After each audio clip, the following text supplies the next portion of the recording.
The servicemen of the armed forces of Ukraine addressed to the enemy, the servicemen of the Russian armed forces, explaining the need to comply with the norms of international humanitarian law when surrendering. Выходим. Compliance with the rules of war is binding on all belligerents. In particular, in the armed forces of Ukraine, they are included in the combat training program, and Ukrainian servicemen strictly follow these rules. Non-compliance with the rules of war on the part of Russian military has been noted since the beginning of Russia's military aggression against Ukraine.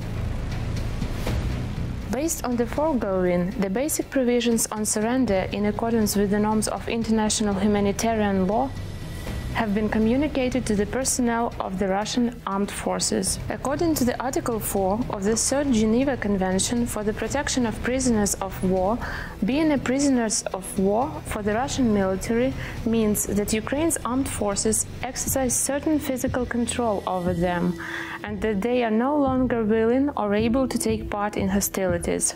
If fire is opened on the Ukrainian military under the cover of surrender, in other words, a simulation of surrender is carried out, then, according to the first additional protocol to the Geneva Conventions on International Armed Conflict, this is classified as perfidious action and a war crime. This entails a threat to the security of the armed forces of Ukraine and, accordingly, more often the destruction of simulators. Servicemen of the Russian armed forces are not slaves. Their right to life is defined in all religions of the world, guaranteed by international law and the Constitution of the Russian Federation. Their right to life is defined in all religions of the world, guaranteed by international law and the Constitution of the Russian Federation.